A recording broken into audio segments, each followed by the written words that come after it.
So here our next topic is data types. What are data types? Data types specify the size and type of the values that can be stored in the variable. What are data types? Data types specify the size and type of the values that can be used or that can be stored in the variable. Okay. So if you are going to store a value in the variable, you must specify the size and type of the variable. This is done by using a particular data type, specifying or creating a variable of a particular data type. So we must first know which are the data types allowed in C++. There are different data types, mainly integer data type, floating point data type and character data type. Let's look at this integer data types. To represent an integer data type, the keyword used is small letter int. int. It is a keyword. That means a reserved word with a special meaning. What is its meaning? Create a variable using int data type or integer. What is the purpose of this int data type? It is used to store, or it stores numeric value without a decimal part. That means the numbers without decimal part. That means that numbers that are non-fractional can be stored. That means integers can be stored in the int data type variables. For example, here we have created a variable sum using the data type int. So how it is written? Int and space sum semicolon. That means first specify the data type, then specify the variable name, a valid variable name according to the naming rules of the variables, then put the semicolon. So what happens here? This statement is int sum semicolon.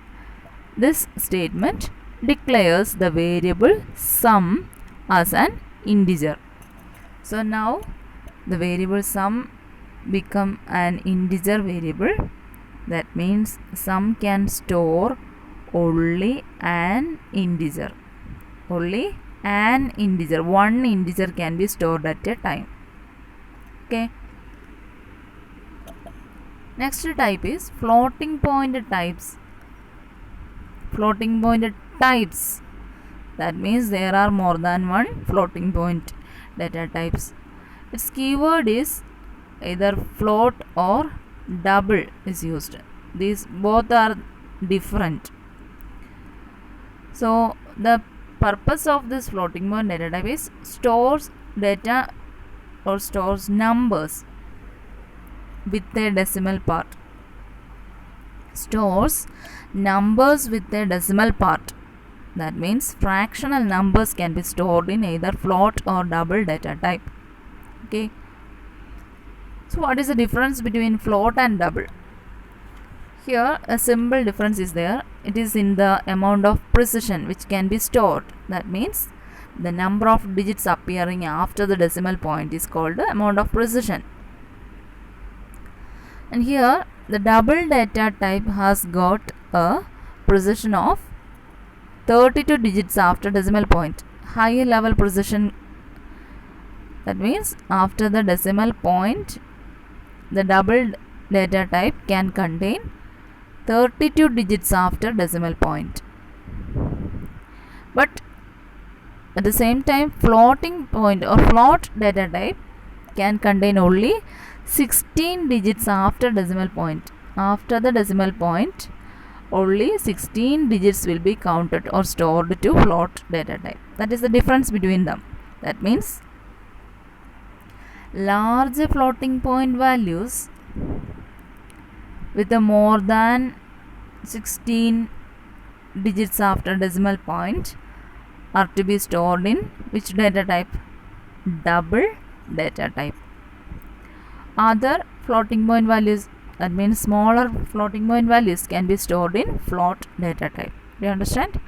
So here floating point types, there are two types, float and double. For example, here float pi equal to 3.14. Here we are declaring and assigning a value to the variable pi. Variable pi is declared as a floating point type of data type float. That means this pi can store, the variable pi can store a fractional number that is having 16 digits, maximum 16 digits after decimal point. So now pi is a float data type.